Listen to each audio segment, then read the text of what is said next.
أستاذ خالد البلتاجي، رئيس لجنة البريدج بنادي سبورتنج. اهلا وسهلا. أهلا بحضرتك. يمكن لجنة البريدج من اللجان اللي بتعمل في صمت دائم، ما بنسمعش عنها كتير. حابين النهاردة نتعرف على لجنة البريدج، نشاطها، ايه الفعاليات اللي بتقدمها، عدد اللاعبين، أسئلة كتيرة كده محتاجين حضرتك تجاوبنا عليها.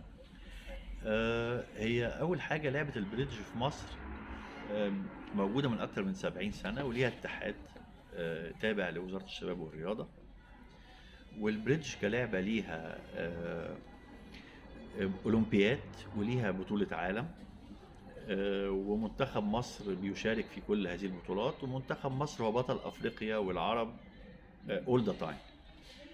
عندنا في البريدج هنا احنا بنشترك في بطولة الدوري العام وبطولة كاس مصر، والنادي في سنين عديدة حقق بطولة الدوري، وساعات بطولة الدوري وبطولة الكاس والدرع العام للاتحاد. كنا في يعني على فترات مختلفة، ساعات كسبنا بطولات كتير،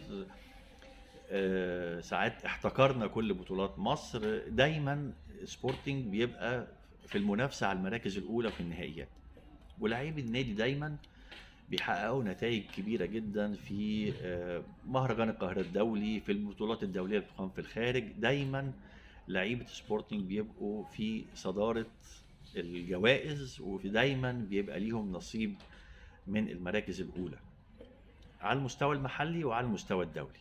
على المستوى الدولي كمان سبورتنج دايما، يعني منتخب البريدج بيتكون من 6 لاعبين. عندنا دايما بيبقى عندنا من 2 ل4 لاعبين في قوام المنتخب، يعني يا تلت يا تلتين قوام المنتخب هم لاعبين من نادي سبورتنج. على الصعيد الشخصي مدرب منتخب مصر البريدج لفترات طويلة كنت أنا المدير الفني للمنتخب القومي للرجال والسيدات والناشئين، وفي فترة كمان كنت المدير الفني للاتحاد المصري البريدج لجميع المنتخبات. فالبريدج الحقيقة في نادي سبورتنج هو لعبة من الألعاب التي تحقق نتائج كتير جدا وعلى مستوى كبير، محليا ودوليا وعربيا. برضو سبورتنج أخذ البطولة العربية للأندية عدد من السنين، مش مرة واحدة، يعني يمكن خدناها 4 مرات. كنا أبطال العرب على مستوى الأندية. احنا هنا عندنا مسابقة أسبوعية بتقام يوم الثلاث، عندنا أكاديمية للبريدج بتقام مجانا للأعضاء بدون أي رسوم اشتراك، للمساعدة في نشر اللعبة وتعريف عدد أكبر من الناس بيها. وهو البريدج الميزة الأساسية اللي فيه إن هو بيعلم strategic and logical thinking. يعني it doesn't need a special intelligence. هي بتحتاج ان الواحد يكون عنده تفكير لوجيك وتفكير استراتيجي، تخطيط، وبتنعكس تماما على شخصية اللاعب حتى في حياته العامة في الخارج.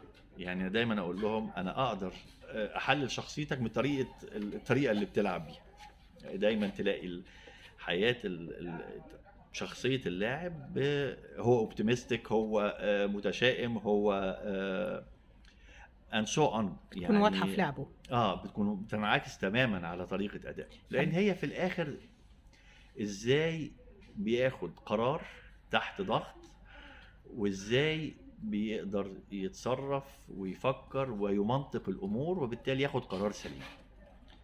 فهو ده باختصار اللعبة. فيه يعني نقدر نقول ان البريدج بيتلعب بطريقتين.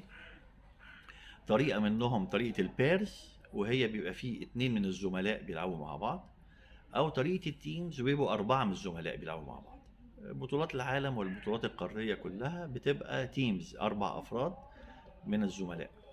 وزي ما قلت لحضرتك المنتخب بيبقى 6 لاعبين، 4 بيلعبوا و2 احتياطي. تمام. يعني دلوقتي شخصية اللاعب بتلقي بظلالها على الديسيشنز بتاعته وقت اللعب. طبعا طب طبعا. واكتسابه مهارات اللعبة هل بتغير برضو من شخصيته او بتحسن من شخصيته؟ اكيد كتير حصلت كتير قبل كده. ده يعني شيء مؤكد.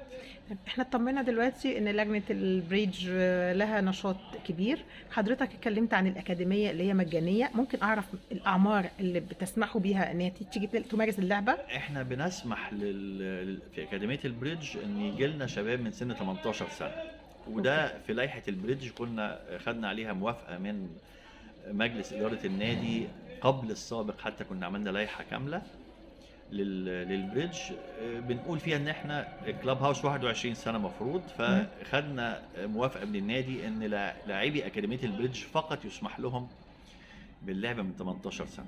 وطب لو حد عنده 18 سنة او ما فوق وعايز يتعلم اللعبة في الأكاديمية، يتوجه لمين حضرتك؟ هو بيجي هنا صاله البريدج، اول حاجه في 2 مشرفين عن الصاله مم.